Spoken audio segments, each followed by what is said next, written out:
Hello.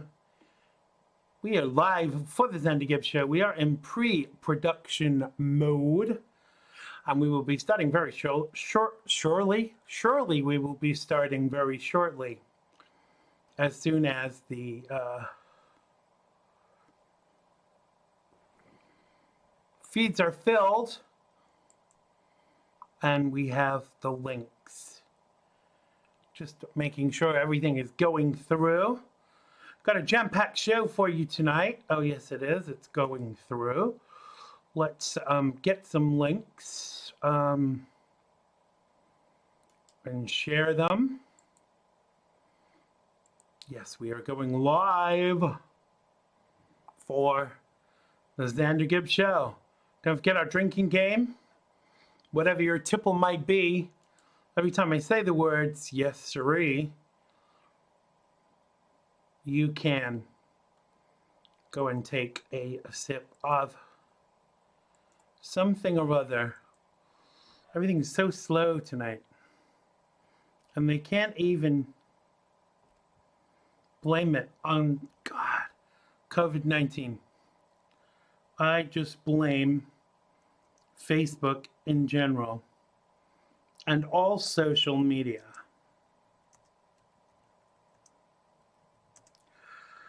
Oh, yes, we're nearly there. Can't spell tonight, and Twitter is slow. And Twitter, Facebook even is slow. But we will get there to start in time. See, it's become so slow. Here we go. Sharing the link now on Facebook and opening the page so we can get this party started. Shouldn't say that really, because it's not a party. It is really. Sharing the link now. Shut up, you, Xander Gibb, there in the background. What do I need to do next? Oh yeah, I need to share the YouTube link, because a lot of you like to watch on the YouTube, and apparently some of you like to watch on the TV. I'm sure I look really kind of handsome on the TV. Here we go. Madrigal Media is now live, because that is the channel for the Xander Gibb Show.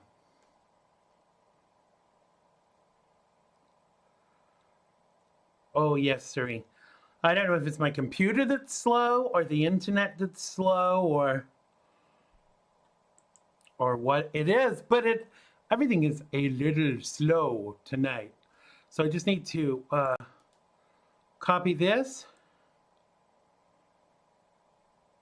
Come on. Don't you hate it when that egg timer, or what it is, but there we go. Hate the egg timer thingy when it goes spin, spin, spin, spin, spin, and never changes, never altering, never doing what it's supposed to do. There we are. That's that shared there. And we are in time for the beginning of the Xander Gibb Show. I will come and say hello to everybody individually in the live feed when we have rolled the opening titles in 5, 4, 3, 2, 1. It has been good to me this time around. Things were the all bound to change when it was found. Sugar never tasted sweeter on my lips. My heart is now intact, and I can find no rest. This is love, yeah, love. Never known true love before. Seen so many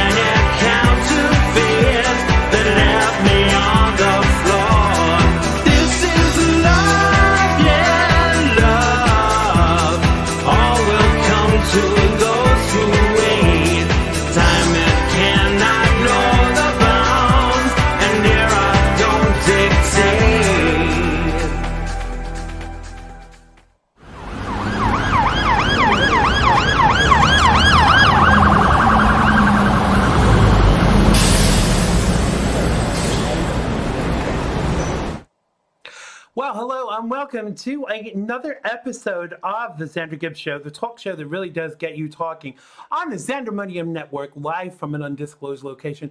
I know it's not my mother's basement, it's your mother's basement, so come down and bring me some cookies. I'm Xander Gibb, and on today's show, I get on my soapbox just for the change. A change even, not the change. That's a totally different thing. And give you the opportunity to get on yours too in our phone-in. Jack Loudon drops by to break down this week's hottest topics. And in part two, my buddy Chet Martin from Freedom on Deck joins us. Maine lobster fisherman Sean Carlson also updates us on the Canadian government's attempts to undermine his industry. As I said, you can have your say, because we are all about what you want and what you're talking about. In the feed below, we'll be sharing your comments, so keep them clean-ish. You can call in when we get to that section. You'll see up there somewhere. The phone number is 845-363-4747. If you're calling from the United States, that's 845-363-4747.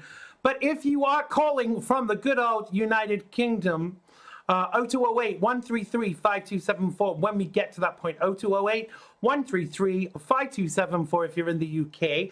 I will, of course, be back with Joe Messina on the real side at 7 Pacific if you can stay up that late.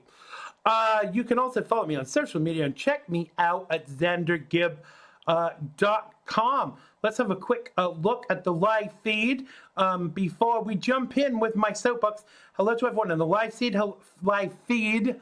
Wrong teeth in. Hello to Mel. Hello to Gina. My Gina, I should say. Hello to Dave, who says his pizza is late. I hope you're sharing. Hello to everyone that is in the live feed, but isn't actually, everyone who's watching, rather, who isn't in the live feed. Hello to you. Come and join us.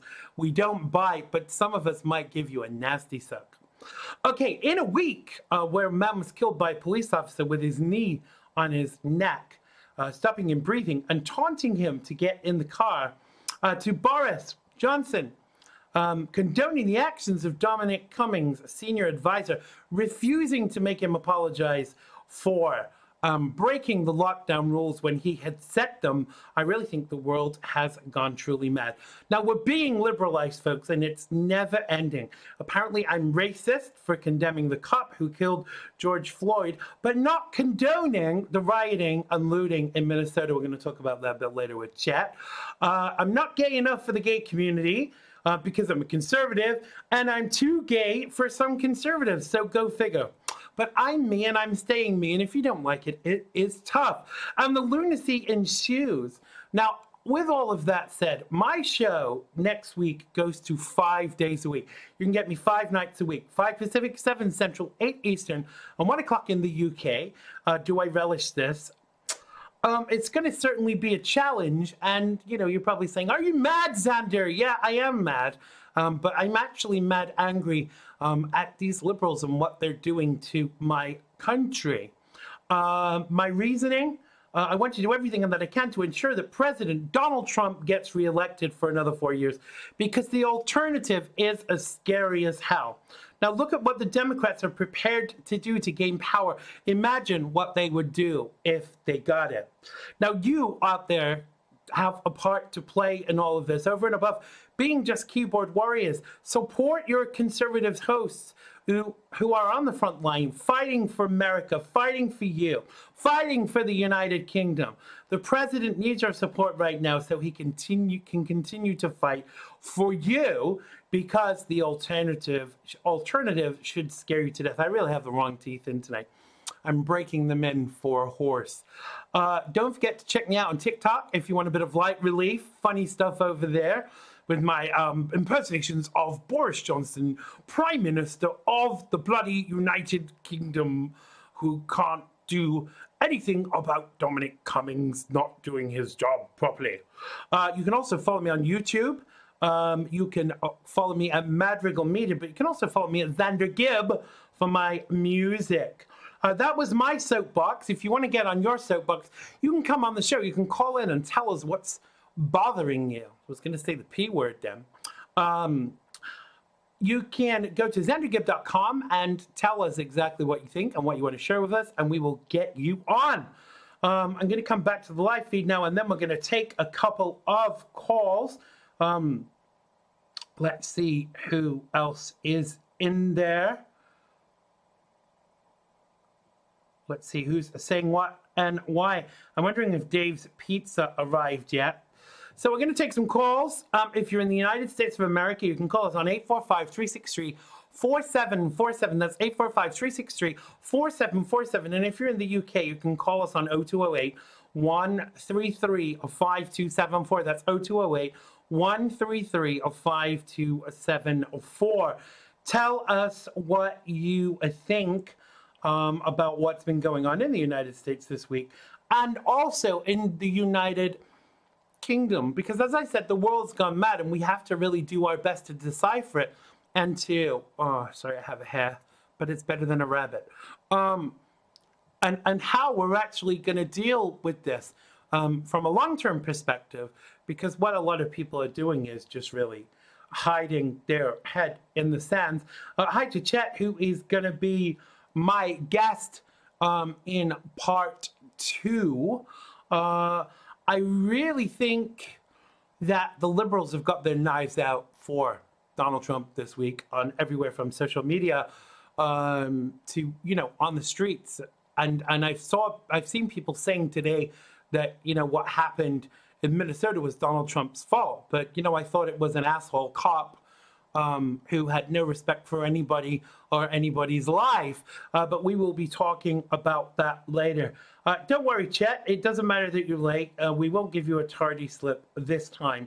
If you are in the live feed, please click that share button. I know a lot of you are afraid to do so, but please do so people know that we are here broadcasting. Hello to Susan Miller, my boots on the ground friend in New York City. I hope you're doing good. What else did I want to tell you? My brain has just flipped for the moment. Okay, so let's take a couple of calls. 845-363-4747. That's 845-363-4747 if you're calling from the United States. But if you're calling from the United Kingdom, you can call me on 0208-133-5274. That's 0208-133-5274. Hello to Roger. Welcome to the show. Hope all is good with you. So tell me, in the live feed, as I said, we are going to discuss this later with Chet, but what has been your reaction to this week's unfolding situations in the United States? I read somewhere that it looks like George Soros shipped people into Minnesota for these rights, just like he did with Charleston and other places. Because clearly, what this guy wants to do is cause divide. This guy is banned from Hungary. He's never allowed to enter there again. And I worry that him being allowed to live in the United States, this is domestic terrorism, folks, at its worst. And we really need to stand up to it. And we need to lobby our representatives to try and get him gone from the United States, because he's not good for America. And his will to cause divide and funding that divide is really of concern. Hi, Maria. Welcome to the show. Let's try and take some calls. Don't be afraid. We don't bite. If you're in the United States, you can call us on 845-363-4747. Or if you're in the United Kingdom, you can call us on 0208-133-5274. That's 0208-133-5274. Oh, yes, sirree. Don't forget about our drinking game. Every time I say the word, oh, yes, sirree. Oh, sorry, the phrase, oh, yes, sirree. You can feel free to take a little bit of a sip of whatever is your tipple. Do you remember when your great uncle used to do that at the dinner table at Christmas and make you laugh? No? Your great uncle didn't do that. Mine did. And he used to take his teeth out and then he'd put them in backwards, and I would imagine that he was going to eat his head off. But that's a different matter. Susan says, well, Soros needs to be shut down and arrested. inciting unrest and riots for years. Absolutely, he does. Yes, the Nancy Pelosi drinking game. Don't get me started on Nancy Pelosi, because everything that goes wrong in the United States of America is because of Mr. Poopy Pants Donald Trump. Where's my vodka? Oh, you got my vodka? There's a case coming for me. Yeah, I worry about an America with the Democrats in charge, because look who you've got. You've got sleepy Joe Biden, who we know is a placeholder. You've got Nancy Pelosi and Chuck Schumer, and that bug-eyed guy whose name Adam Shifty Schiff, convinced that America is kind of under some kind of Russian influence, and that Donald Trump is somehow colluding with the Russians. But I think the closest Donald Trump gets to Russia is when he visits the Russian tea rooms.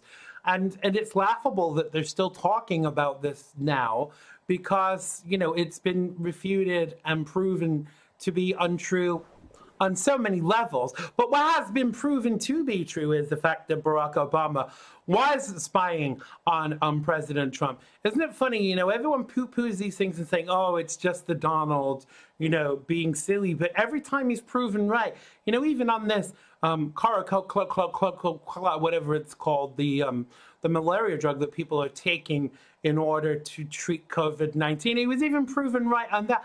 And it's tiring. And liberals are more than willing to diss him. Susan says, I filmed and interviewed for many years, as many as 400, not 400 years, you mean 400 interviews, thousands. Antifa is a domestic terrorist group funded by Soros and the demon rats. I think she means Democrats. I think... weren't you attacked by Antifa in New York, Susan? We've got time for one quick call.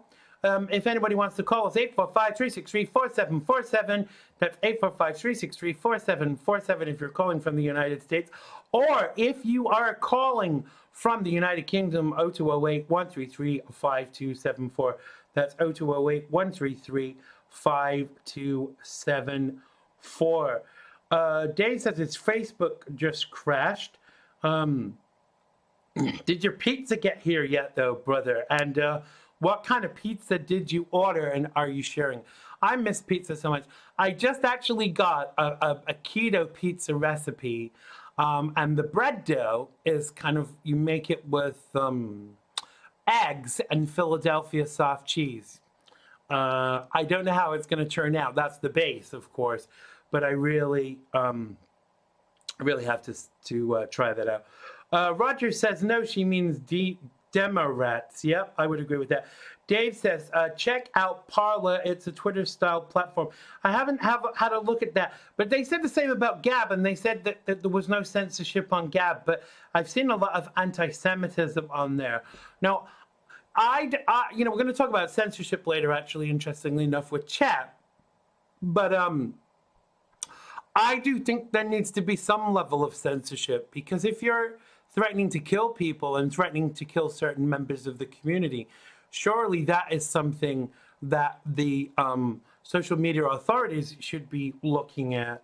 But, the way that we've been censored as conservatives, even on this platform, is worrying, to say the least.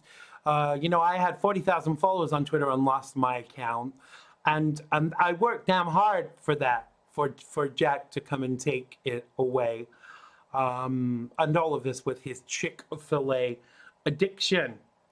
Pepperoni pizza, yeah. I could really go some of that, with the grease dripping off the bottom and the crust really kind of, thick and hard, and getting hungry just thinking about it. Whereas I have some chicken breast in the refrigerator waiting for me. Susan says, we can't leave. That's the problem. People need to stand and fight. I think she's talking about New York City. New York City is very troubled right now, because obviously they have two Nazis in charge there. Andrew Cuomo, who just was responsible for all of the people that died in the nursing homes, and now is denying it. And Donald Trump was to blame for that. I snagged my toenail on the bedding the other day, and it ripped it off from the root. Donald Trump, President Trump, you're to blame for that too, I think. I mean, this is how ridiculous it's got, that Donald Trump is to blame for everything. Yes, Chet, let's hope it's not the Pizzagate Hillary pie. Just have to go back up. Chet, Susan said she lost her Twitter for defending President Trump and was kicked off for life, but the hater wasn't. Yeah, that's very typical of them. Chet says New York is so screwed up. Susan says no, Facebook and social media too. And Cuomo killed Chet's friend's father. I don't doubt it. It is a worry. I know that Tracy Belmont, who's been a guest on this show, she's a broadcaster. I know her father died in those circumstances too. I think the people of New York need to come together right now, and they need to have a class action lawsuit against this clown. Andrew Cuomo has blood on his hands, and the concern is that he gets away with these things. And as someone was telling me earlier, apparently he's Teflon. Well, Teflon melts at a certain temperature, so let's hope that that is the case. Dave said, let me rephrase that, Xander.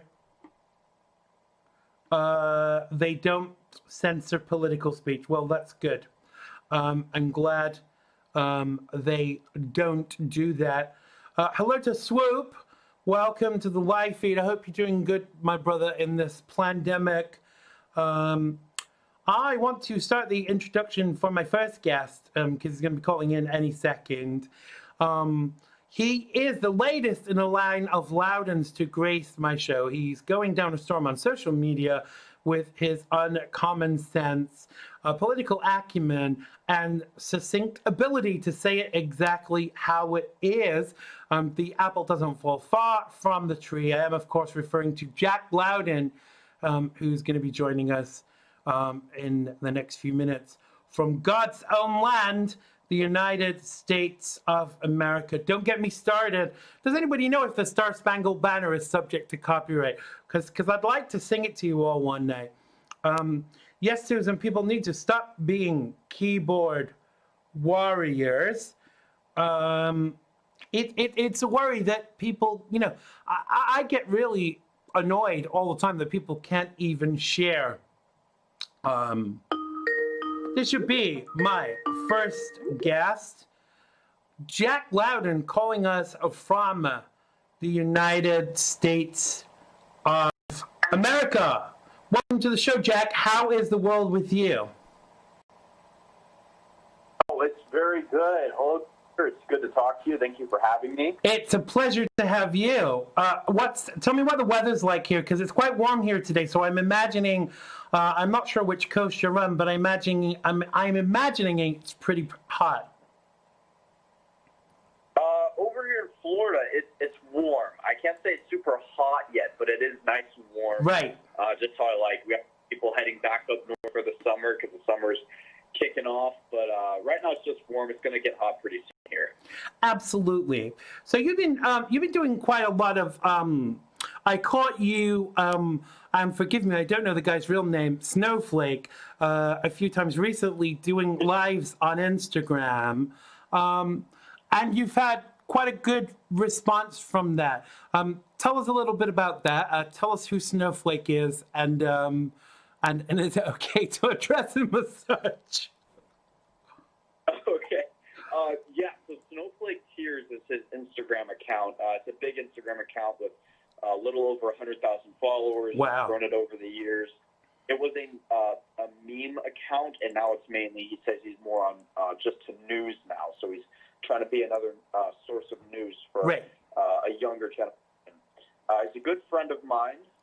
We've gone to a lot of events together, and we just went on an Instagram Live one day, And there were a lot of viewers, and everyone was commenting and asking questions, and we got a ton of great feedback from people once we were finished. So we were like, well, let's keep doing this. Right. And we did. So we try to do like at least one Instagram live a week.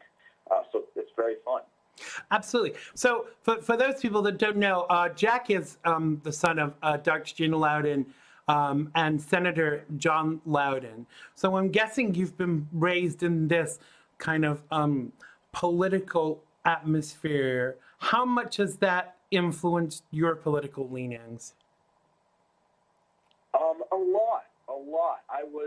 I grew up in a Capitol building. All of my friends were, old politicians. Growing up, those are my friends. And so when we moved to California, I was much more exposed to kids my age, and I wasn't really able to connect with them because I've never had friends that were my age. So even though I was in California with kids my age, I like to still hang out with my parents' friends. And I really tried, like when I was, just a bit younger, I really kind of rejected politics in a way. Right. I wanted to go business. I like the digital world. And then, I was in Florida and I was working hard. I was doing some digital marketing with my sister, and then I just ended up getting involved with the campaign. I saw that there was a fight that needed to be fought, and obviously I know the political world. I know how to win campaigns. I've worked on campaigns before, so I dropped all the work I was doing and I hopped on the Trump campaign, and that's where I am now. Absolutely. You and the rest of us patriots out there, because I don't know about you, but I'm actually sick of people saying landslide victory as if we don't have to work for this. Because I think that this time the fight is going to be much harder than 2016. Would you agree with that? I can't say the fight is going to be harder than it was in 2016. I think that people have seen, I'm on the phone with Democrats and independents and Republicans all day long, trying to pull in votes, and I hear their thoughts. And the most frequent reaction I get is from independents and Democrats even saying like, oh, I'm not sure who I'm going to vote for yet because I don't like Trump, but we cannot have Joe Biden. Right. And that was the case with Hillary. All Democrats were rallied behind Hillary. They liked Hillary a lot. Absolutely. But you see what Joe Biden says, and people just can't vote for him. I mean, anyone who is keeping up, they cannot vote for that. So no. I think we'll actually see a lot of swinging to the right this time. But we're fighting so hard because the Democrats know they cannot win in a fair election with Joe Biden. So they will have to rig the election. They will have to cheat. They'll have to harvest ballots. And the mail-in voting, of course, they're going to try everything they can to cheat in this election because that is their only chance of winning. So that's the only problem. Absolutely. And I think that that has become more apparent as the weeks have gone on, because clearly, with the greatest of respect, Joe Biden is not quite, the full penny right now. And there is a school of thought that he might be a placeholder. So there will come a point where they say, oh, Joe's too unwell to run. What would be your bet as to who they're going to slide in via the back door? If they had to slide someone in, I believe we would see someone, they would want the Democrats, they're all about their identity politics. Without a doubt, it would be a woman. Right. More than likely, it would be a woman. Yeah. And very likely that it would be a minority. They've mentioned Michelle Obama, but she says she doesn't want to run. If they did slide her in, that could cause some trouble. She'd be a much stronger candidate. Someone else, Kamala Harris. They have a few options up their sleeves of people that they could slide. I originally thought it was going to be Mike Bloomberg. I thought he was a terrific candidate until Elizabeth Warren tore him to shreds on the debate stage. Right. I thought he'd be great, but I'm not sure now. I think my prediction is that they'll stick with Biden, and just carry this election out and try to rig it. Because the one thing that they can do with Joe Biden is they can control him. Yeah. Oh, he is a total puppet. Now, you were talking earlier about all of these great people that you've met, and I see from your Instagram page that you're big buds with the My Pillow guy, Mike Yes.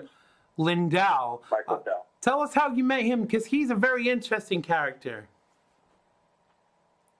Yes, he's very interesting. He's a great man. I have so much to say about him, but I'll keep it short. Even though I could go on for hours about him, he's terrific. He's a great friend. Right. We met actually at the RNC, the convention, when we were putting up Donald Trump. That's where we met. We met there, and we just clicked, and we became very good friends. And I saw him at other events. I saw him in D.C. a lot. He's good friends with Sean Hannity, and so are we. So I saw him, and we just, I don't know, we have a lot of similar friends, and we've just been very close, and he's just a good friend of mine, a very good Christian man with a great story. Absolutely. Yeah, I've heard a lot about him. And interestingly enough, they've just started selling his product over here. And a lot of people in the UK have kind of been asking about him. So yeah, he's a very interesting guy. I would like to meet him. I'd like to interview him actually, but I would probably find it hard to not to sing the jingle to him, which I'm guessing everybody does. Yes. Absolutely. So, and you know Sean Hannity quite well, and you and your siblings call him Uncle Sean. Is that right? That's correct. Yeah. Yeah, I remember that from when we met in NYC when your mom was doing his show. Now I want to jump into a couple of topics, a couple of trending topics, and one of them is related to Florida, because obviously the Democrats are pushing for mail-in voting. And saying it's the safest way to cast ballots amid the coronavirus pandemic. No mention of the fact that if you can go to Walmart, why can't you go vote? And they're apparently struggling to convince the African American community, but their votes will be crucial if Sleepy Joe Biden has any hopes to unseat President Donald Trump on November 3rd. Now, in 2016, the turnout among black voters declined for the first time in 20 years. And during the most recent national elections, the 2018 congressional midterms, only about 11% of black voters cast their ballots by mail, according to census figures. Now, that was the case in the recent primary elections in Wisconsin and Ohio, crucial battleground states where turnout was down by double-digit percentages from 2016. Now, based upon performance alone, surely after the 3 years and all that Donald Trump has done for the black community, regardless of what has happened recently, surely that should bode well for an increase in black voters. It will. It will. Donald Trump, there are, I don't know if you're on TikTok, if you see some of the things that come out of there, but there's a lot of people that will do these funny videos like Obama was so great, and then has a bunch of records of things that happened for the black community, and they're like, oh wait, that was Donald Trump. Donald Trump did all of those things. He's done so much. He has fought for them. I mean, it's really great what he's done. Right. Especially after there's so much hope in Obama. Like Obama was going to be the man to fix all of these problems. Yeah. For these communities. And after his 8 years, we saw nothing got done. There is no change. No. There is no change. No. If anything, it got worse. And then you have Donald Trump come in, an old, rich, white male, who they all love to hate, and all of a sudden he is their fire. I mean, he is rallying people together. There are a ton of people leaving that party and coming over to this party. Even Absolutely. people who are Democrats by heart, like they can be pro-choice and anti-gun, but they're still going to side with Trump because they know that he'll fight for them. Absolutely. And for a long time I was quoting that it's been the lowest black unemployment under Donald Trump for 50 years, but apparently it's the lowest black unemployment ever under Donald Trump. Yes.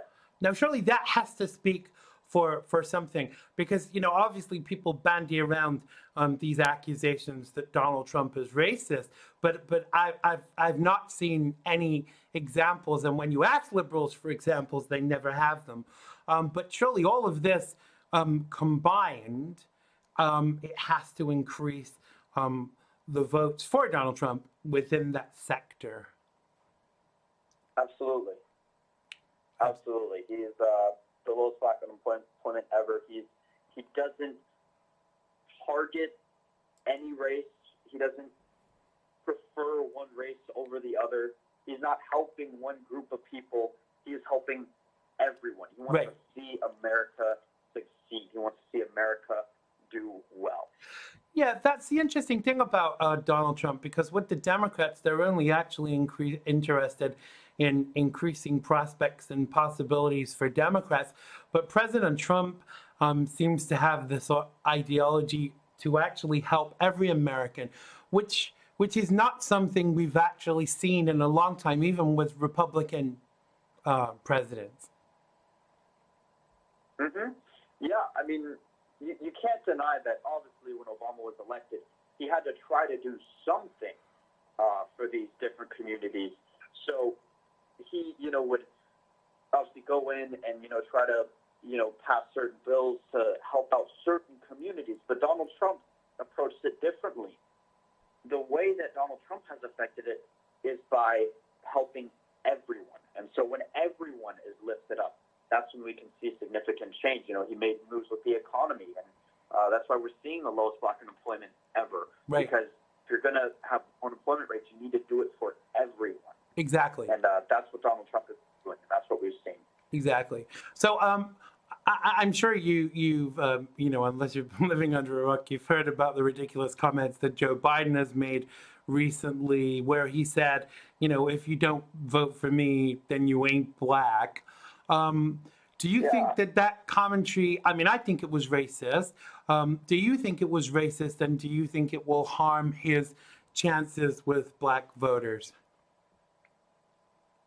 It will. It most definitely will. I like playing the game of politics. I cannot tell you how against I am against identity politics. So I try to never use it. I don't like using people like that. I think it's horrible. So I mostly stay away from it. But when you see Joe Biden make a comment like that, who does he think he is? Right.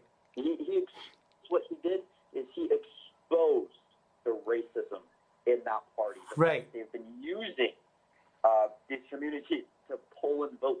He thinks that he owns them. He thinks that. Yeah. And he thinks that he has the vote. When he was running in the primary, he relied. And the truth is, he used to have that vote because he was with Obama. He used to have that vote. He did have it in the bag. He does not have it anymore because he has now publicly announced that he thinks he has it, and that if you don't vote for him, you're not black, which is just disgusting to say. Exactly. I actually watched that interview because, there was a lot of clips around of just that commentary, and I watched the whole thing.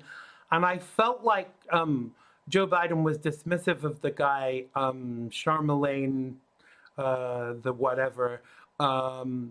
I thought he was dismissive all the way through. And then all these other videos surfaced from the 80s of him actually, using the N-word and saying about not having black people in leadership.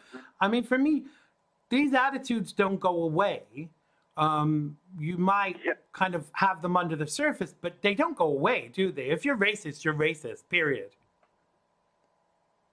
Yes. Yes. There's a fine line, as I call it, a fine line between racism and acceptance of all people. There's a fine line.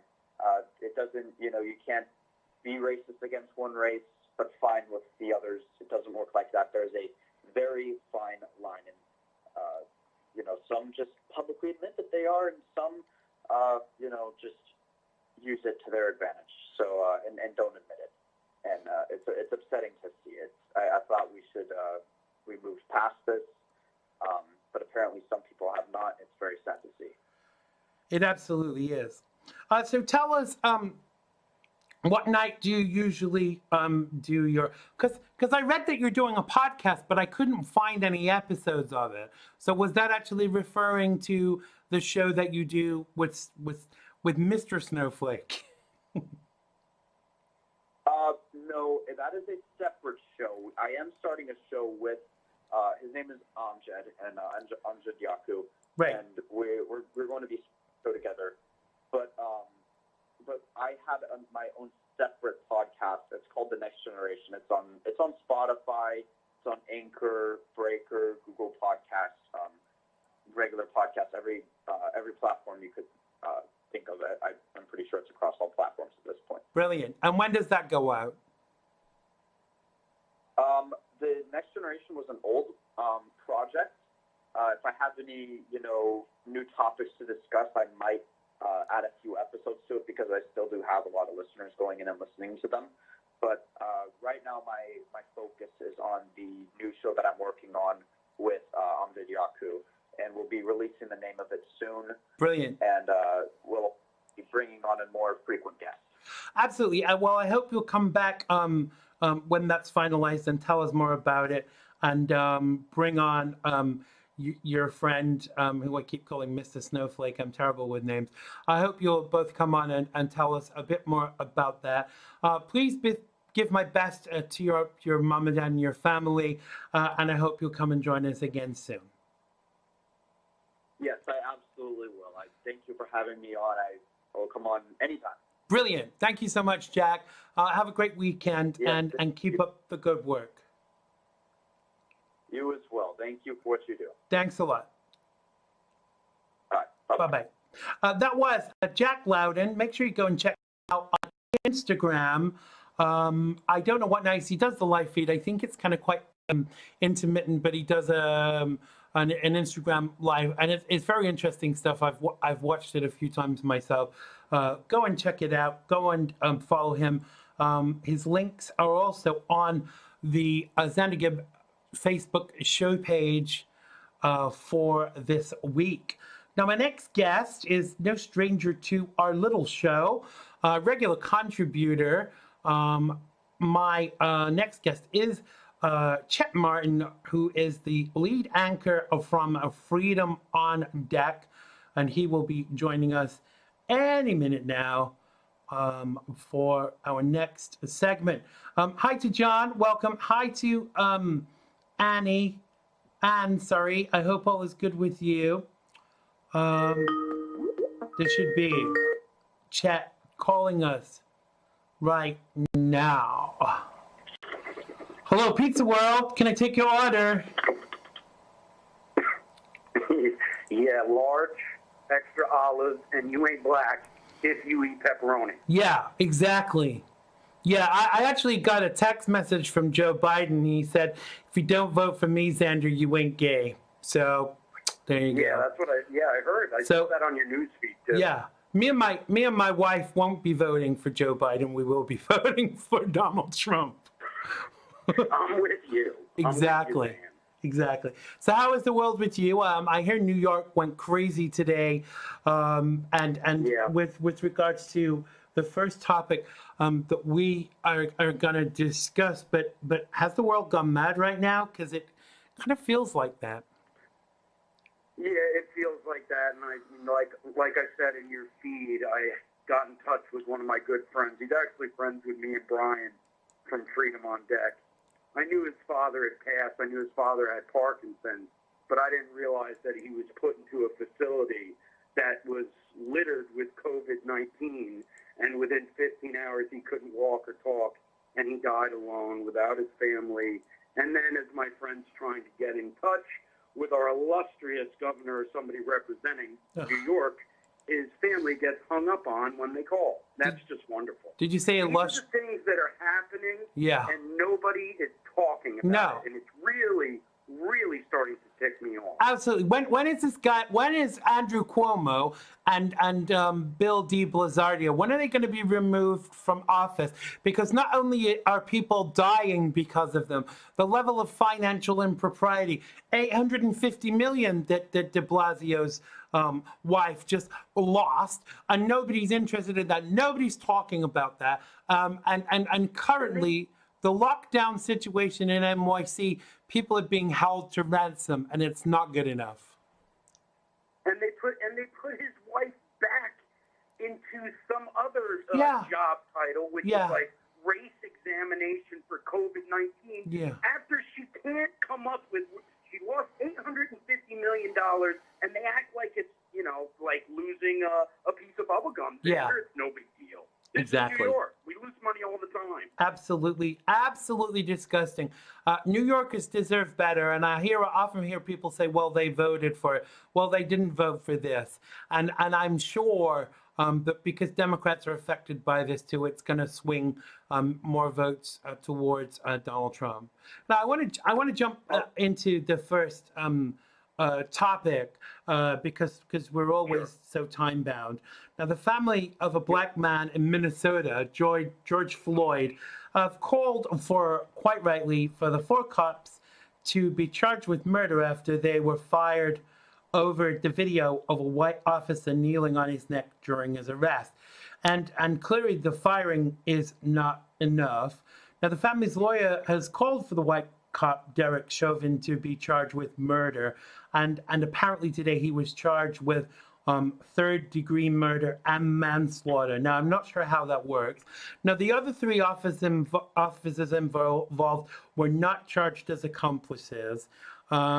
They stood there and did nothing as Chauvin knelt on Floyd's neck for a staggering 8 minutes and blasted the case as worse than Eric Garner. Now, I've watched this video and I saw, Floyd begging the cop to stop and telling him he could not breathe before he lost consciousness. And he later died after officers arrested him for allegedly trying to use forged documents while at a local deli. Now, while an investigation into the man's death has been launched, why weren't they arrested immediately? I really don't care what he did prior to this. He should have been arrested and investigated, not deprived of oxygen and murdered on the street. And the next time it could be you or me or someone we love. Now, rioting and looting has ensued, which I do not hold truck with, but apparently I'm a racist for that. All in the name of justice, all in the name of a free TV, more likely. A heinous act that needs dealing with, but not in this way. Now, the former Minneapolis police officer shown on the video putting his knee on the neck of George Floyd, as I said, was charged today, according to the Minnesota Public Safety Commissioner, John Harrington. What do you make of this, Chet?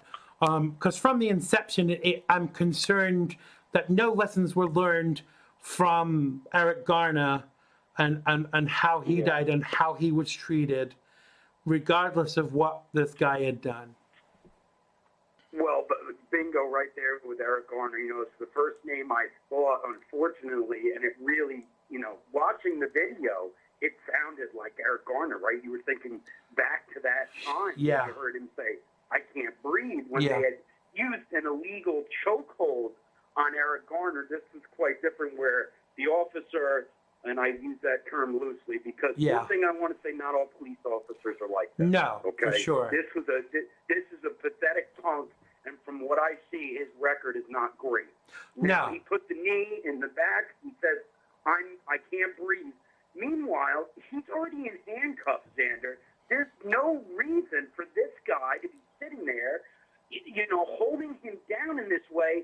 And the picture was absolutely frightening when you can see he's dead. He's dead. Oh, yeah. And this oath is on top of him, still with the knee implanted in his back. But one thing I will say, Xander, all sides agree that cop was wrong and that he murdered that man. Yes. From both political spectrums. Yeah. We can't blame this on the president. No. And we shouldn't be blaming it on each other. And they shouldn't be busing people into Minnesota to act like they're acting over there right now. Definitely not. That community. Definitely not.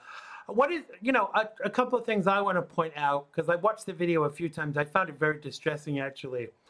And the guy was clearly dead when he had his knee on his neck, because the guy lost control of his bowels. He peed his pants, basically. And apparently that's one of the first things that happens when you die. But I'm probably going to get shouted down for saying this, but I'm going to say it anyway. I think that this asshole of a cop, excuse my French, treated everybody that way. And I don't really think, I'm not decrying what happened in any way, shape, or form, but I think he would have done this to this guy whether he was black or white, or in between. Yeah, right. Basically, what you're saying is you don't see that race could have been an issue. It may have been, but we don't know that. No. Because we're not. We haven't got the backstory on this. I'm not going to call him a police officer. My grandfather was a cop. My grandfather was a cop on Long Island. He served very, very admirably, and he was also a veteran, and he would have never pulled something like this. No. My grandfather was a big boy, bigger than that guy was. But I'll tell you this, the way he behaved showed me that he had a lack of compassion for human life. And yes, there are white people that get roughed up by the police. Yes. Believe me, I know. Yeah. And none of my, I have to make, don't email me. If you want to email me, you can send it to xandergibb@idon'tgiveacrap.com. But none of my commentary is to decry what happened to this guy, because it was absolutely disgusting. And I know they have the death penalty in Minnesota, but I know they're not going to use it. And sadly, I feel that this guy is going to walk away from this. I mean, there were 75 cops guarding this guy's house today. 75 cops, and that kind of disgusts me. No, I don't believe in mob mentality. I don't believe in taking justice into your own hands.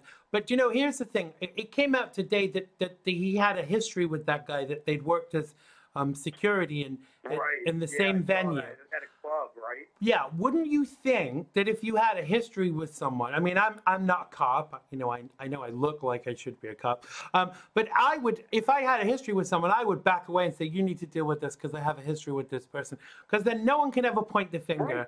No one can ever say, oh, this is because, the guy pissed you off in the past or whatever. But he failed to do that. He lacked judgment and he lacked clarity.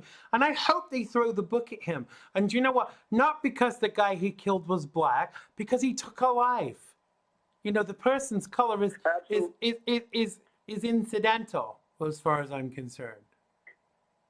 Yeah, I think, Xander, that we'll see whether, he's not going to get the death penalty in Minnesota. I'm sorry. No. And I'm sorry to tell you, liberals, it's because of liberal judges that he won't get the death penalty. Yeah, exactly. But aside from that, they are going to throw the book at him, and he's going to have a very bad time in jail. Yeah. And probably the other officers right now, they're not doing much with them, but I think they will be charged because mob mentality will push them. Yeah, exactly. Now, the question we have to ask is, what do we do to help that community? Because last night, Xander, I saw on Fox News an 80-year-old man who had a tobacco shop that they burnt down. Yeah, I saw that. There's nothing left, and he shouldn't be.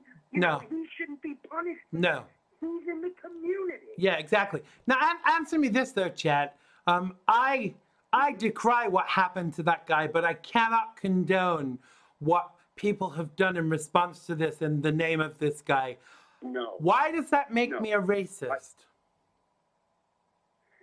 I don't. Well, it's because the media narrative directs it that way, so that if you're, let's be clear, the media is driving this whole thing, right? We know that.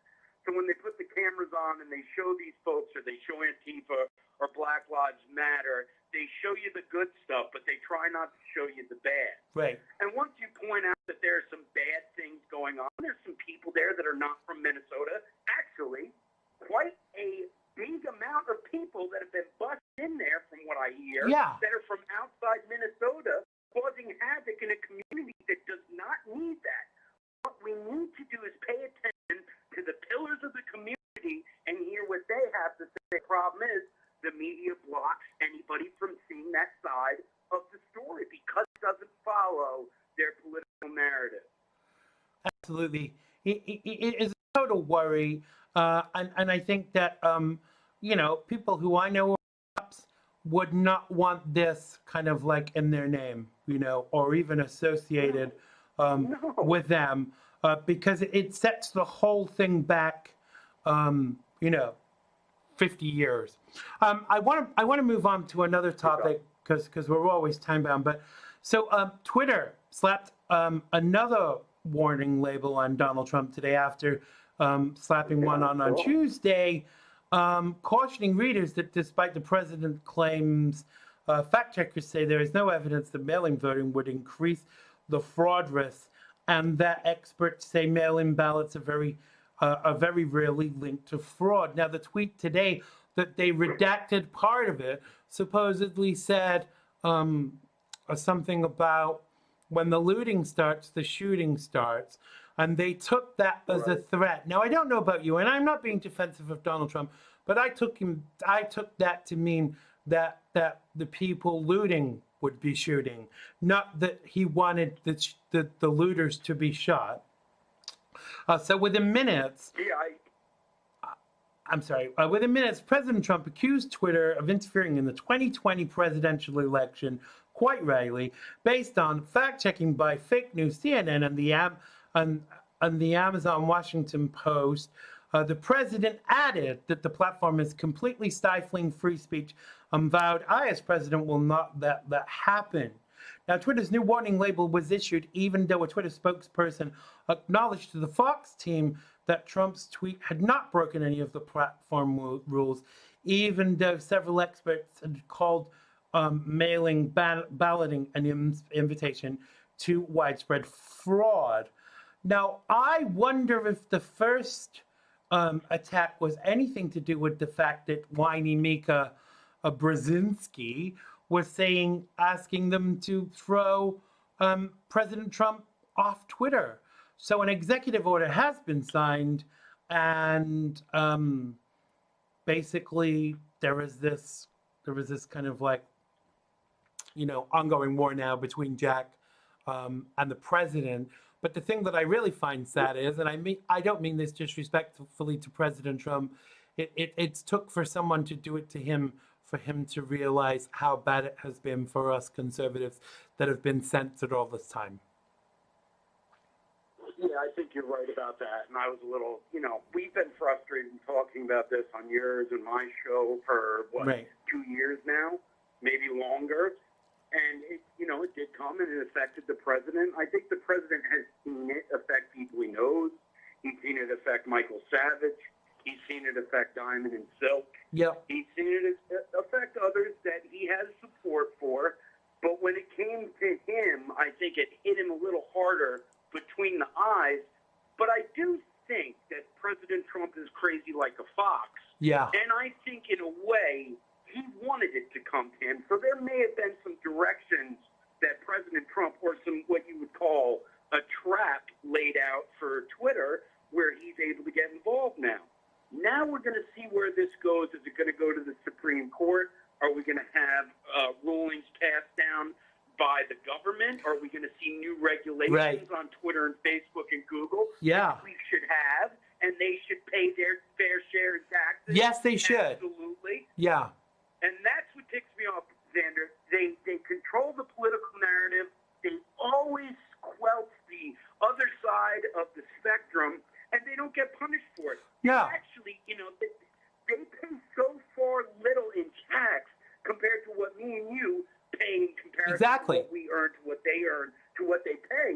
It's absolutely mind-numbing. And it came on the heels of Candace Owens, identifying stuff that we talked about for a long time, but we weren't ever so sure of the terminology. But the fact that Twitter and Facebook are actually saying they're a utility, but they're actually a publisher because they are censoring people. So pay your damn taxes as a publisher. I wonder if as a result of this, people, like myself and Milo and all those others that have been suspended permanently will get their accounts back. I suspect that it won't, but I still see this as a small victory. What say you? Well, I think it is a small victory because we haven't had anything. This is the first time where, I remember when I first saw it, you were the first person I messaged because, I thought about all the crap that we've gone through. And, you had well over 100,000 followers on Twitter, and they took everybody from you for very minuscule. Yeah. Well, basically defending yourself. And defending the president, too. On the left. Exactly. Yeah. And it still happens to me. I'm still getting flagged for posts that say or claim are fake. But, Xander, look at the people that are doing the fact-checking. Snopes, CNN. It's a joke. We know that this is a joke, and we know that they created this mess in order to stop Trump. It didn't work the first time. I think we need to be able to share the message of Keep America Great. We do. And if we're not able to do that, we're not going to win again. That's exactly. all there is to it. And if we're not threatening to kill anybody, why does it matter as long as we stay within, we should be allowed to disagree. We have to leave it there because I have another guest coming on. But tell us very quickly who is on your show this weekend. We have Julio Rivera, and he hasn't been on in a while, so it's going to be interesting to have him come by. And, of course, we're going to talk about all these things. We also have famed attorney Gordon Vidal stopping by. He's got a great show on the station, and he's a big pusher against the radical left and Bob Mueller, and he's all over this stuff. And we're going to talk about what's happening. Donald Trump is setting traps, and he's going to let them off. We're going to see some arrests coming up soon, Xander, I think. Yeah. Everybody, go to freedomondeck.com. You can listen live there Sunday, 3 p.m. Eastern Time. It's right there for you at your fingertips, Dan. Absolutely. Thank you so much for joining us today. Chet will be back with us next week. Make sure you go and follow Freedom on Deck and check out the show on Sunday on, I will learn it, News Now and Stimulating Chat. 94.9 News Now and Stimulating Talk. That's the one. That's the one. So have a wonderful weekend, Chet. Thank you so much, and I will speak to you very soon, my brother. Buddy. Thank you. Keep it up, brother. Thank you. Cheers. That was the fabulous Chet Martin from Freedom on Deck. Make sure you check out the show this weekend on Sunday, 3 till 5 Eastern on Sunday afternoon on the station. He said that I cannot ever remember. So my next guest is, if I can get there and see if this Twitter is, yes. So my next guest, if I can get the auto cue to work, he's the final guest on the show tonight. Now, he's a lobster fisherman whose livelihood has been affected by the actions of the Canadian government, flooding the American market with cheap lobster from Canada. Sean Carlson joins us now from Maine. Welcome to the show, Sean. How is the world with you? Hey, how's it going? Thanks for taking the call. Thanks for giving me an opportunity. It's a pleasure to have you. So I was alerted to what is going on with you. So basically, you make your money as a fisherman, and you go and catch lobster, and you sell your lobster to stores who sell your lobster on. And I'm paraphrasing a little, so I'll get you to fill in the gaps. So basically, the American government has been subsidizing Canadian lobster fishermen so they can sell their lobster from Canada cheaper in the United States to drive your business out, basically. Well, I mean, the Canadian government, subsidizes our lobster. Subsidizes their lobster. Right.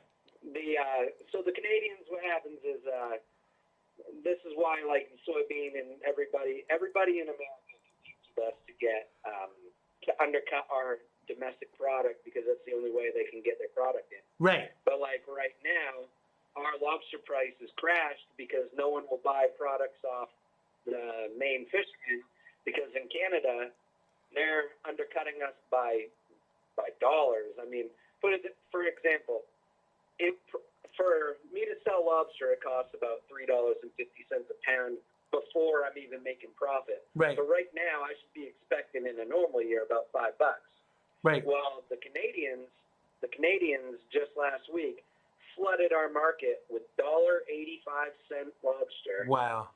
That is absolutely, you can't compete with it. Everybody's out of business here. You can't compete. The docks aren't buying. It's the highest price we're getting paid at any dock I've seen around here because we sell wholesale. You said before we try to do restaurants and that, but before coronavirus, we were never really messing around with restaurants. We were mostly wholesale fishermen. Our job is to go catch big volumes, and somebody else buys it, and there's middlemen and this and that. But now we've been forced to sell right out of the back of the truck on the roadside. Wow. Pounds. Wow. I mean, I'm running a $500,000 operation every day and making a couple $100 profit. Wow. Now, there's a difference. I bow to your expertise, but I remember on an episode of Ramsay's Kitchen Nightmares, there was a restaurant in New York City that were buying cheap lobster from Canada, and Gordon Ramsay was saying that there are two different species. You know, the Maine lobster is the best lobster, but the lobster from Canada is inferior. Tell us a little bit more about that. Okay, it's just like water. I know how there's acidity and then alkaline are the two differences in water. Well, you could say the further down south, the lobster tastes more like mud. The further up north, the lobster tastes bitter. It gets a little more bitter taste, like rubber. Right. And Maine is lucky for me, but we are right in the best geographical spot you could catch with the right water temperatures, the right everything. It's like Darwinism, with the birds. Like, they all evolve a little bit more. Right. The ones in Maine seem to be the best flavored ones, hands down. Right. Nobody can compete. Absolutely. If you go to a restaurant, you want a lobster, you definitely want the Maine lobster. I mean, when I lived in New York City and we went out for lobster, you wouldn't want lobster unless it was Maine lobster because it's the best. Yeah. Well, let alone people don't realize they're getting fawned off as Maine lobster. So this is a little thing people don't know about the subsidies in Canada. So they'll buy our lobster to process our lobster at their big processors. For some reason, the United States has decided to have no domestic processing, and there's about 8 processing plants in Canada. Right. So we have to send all our big volume up there because we can't handle it. I mean, for example, we catch over 100 million pounds a year of lobster. Right. Just in Maine. And we don't know it. There's not enough. People think like, oh, I bought 3 lobsters. That's a big deal, right? Well, thank you, but I sell thousands of pounds a day, and it's hard to get rid of them at volumes like that. And 90% of all the lobster that we catch in Maine, people think, oh, it goes to restaurants. This and that. No, it doesn't. Maybe 10% stays in the U.S. 90% goes overseas. Right. So what? They sell it over there as that, and then Right. They sell us back to the restaurants of their own product, and then everybody else says it under the table that it's Maine lobster.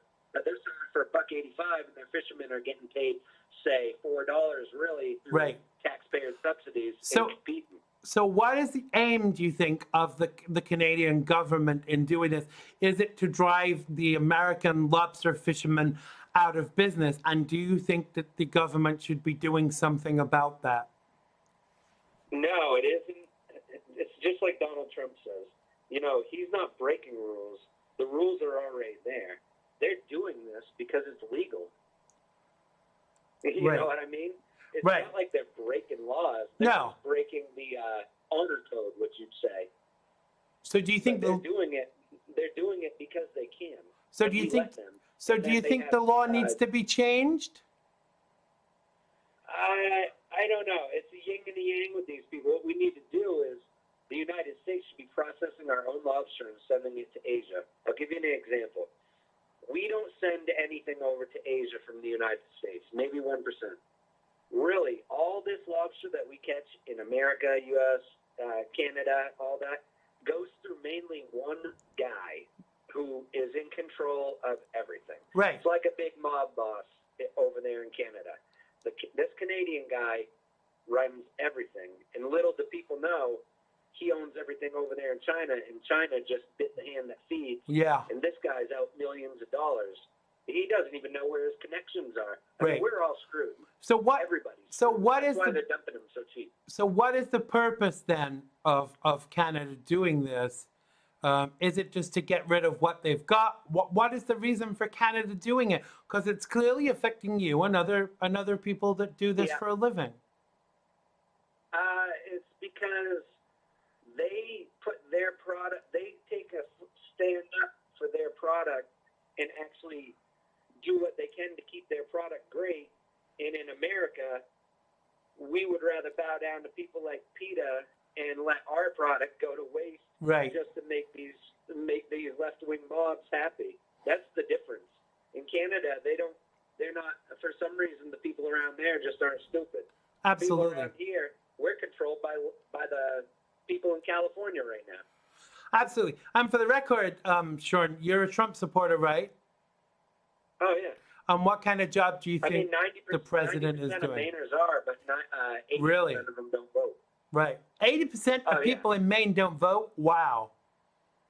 The only people that vote are the out-of-staters that come here and have summer homes and either double dip, which I live in a town with like 2,000 people. So that's a small town. Which Last town do time you I live voted, in? Whereabouts I in live Maine? in Tennant's Harbor, Mid-Coast, Maine. Tennant's Harbor, right. You ever seen that movie Forrest Gump? Yeah, I have. Yeah, okay. So remember when he runs by the lighthouse, he's running? Yep. He runs by the lighthouse that's a big...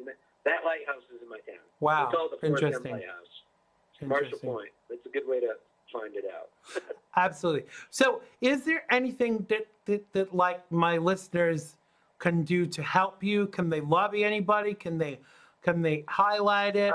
Can they come and share our your stuff biggest- on Twitter? What can they to tell do you that- to help you? To tell you the truth, honestly, our biggest deal is in Canada right now. It's the fact that this left-wing mob wants to shut us down for Right. targeting us against whales. There's a whole nother battle for a whole nother segment that I could tell you. But we are knee-deep in the midst of the entire state of Maine being shut down over one liberal group with a lot of money that right now is trying to sue us for an Endangered Species Act Wow. that they said we violated in 1998 right now. Wow. They think right now, this is why these people are lowlives. Right now, everybody's fighting to feed their families, to do what they can.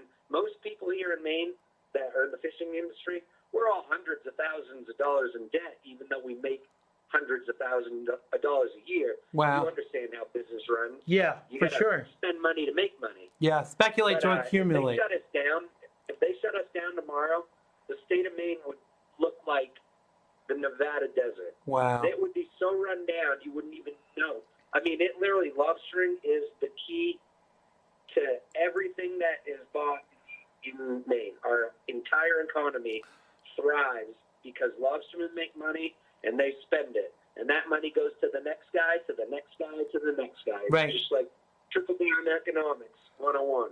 Absolutely. Well, Sean, well, thank you so much for sharing this with us because, you know, I was kind of astounded to find out this was going on and how it was affecting you.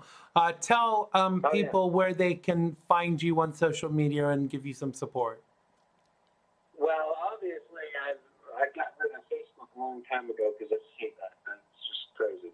But I stick on Twitter, and currently my account isn't shut down, even though I'm on my 5th or 6th one. But you can find me at lobster _LLC. Yeah, we will share that. 1 second. I will share And that. I've done pretty good to know the keywords I can't use on Twitter anymore, so I can save this account because this is a pretty good one. Well, maybe you can share those words with us because I'm on my second account and I'm very careful about kind of sharing it because I don't want to be disenfranchised again. I needed to share the show. I needed to keep in touch with people, and you've only got to fart or use the wrong lettering or spell something bad, and it's kind of it's a word. That pick out certain words. We'll put it this way: if it's any group and you use the word, your algorithm's taken out. Unless you have a check mark, then you can double down. Of course. You can say whatever you want. You can say whatever you want. But like I said, the one thing I stick to every time whenever I get a new account is it's Maine Lobster, and that's my name, and I stick to it every time. But I'm currently Lobster _ LLC. Absolutely, I'm trying to copy it, but it's my company is Long Cove Lobster LLC. I own that name, so. Absolutely, I'm just getting this to share while we've got you on, so people can come and follow you. Dog that me and my dad, whatever. He's passed on now, but me and my dad, my whole life has been to eventually run this dock that I run now, and the way I run it is way different than anyone else does. It works out pretty good. I have an independent dock. I don't own anybody, and I just actually they pay rent to use all the things I own, which is very different compared to any other dock. Absolutely. I'm having some problems copying your link, but I will share it on our Facebook show page for this week, so people can come and support you. I'll just try one more time very quickly. Plus, they should look into this thing. It's called the right whale, and it's just a lie. It's a big scheme to get fishermen kicked out of fishing because they just don't want us anymore. Absolutely. 99.9% of these whales die to cargo ships, and we're getting blamed for it. For sure. We'll try and get you back on to talk about that. But for now, thank you so much, Sean Carlson. I hope you get to the bottom of this. We just shared your Twitter handle so people can come and support you. But for now, thank you very much. Best of luck and have a wonderful weekend. Yeah, thanks, man. Have a good one. Thanks a lot. Take care. That was Sean Carlson. He is a lobster fisherman from Maine who is having his business affected by the Canadian government undercutting his sales of lobster. Thank you so much to everyone who's made today's show possible. Thanks to the fabulous Jack Loudon. Make sure you go and follow him on Instagram at JW Loudon. Thanks to Chet Martin, who will be back with us next week. Now, don't forget, we go 5 nights a week from next week, 5 Pacific, 7 Central, 8 Eastern, and 1 a.m. in the UK. And thanks again to Sean Carlson, who, as I said, is a Maine lobster fisherman. Thank you to everyone in the live chat, far too many to name. Please stay safe. Please click the share button before you go so people know that you've watched the show and they can watch it too. Please stay safe. I really do love you all. Bye-bye. It has been good to me this time around. Things were the other bound to change when it was found. Sugar never tasted sweeter on my lips. My heart is now intact and I can find no rest. This is love, yeah, love.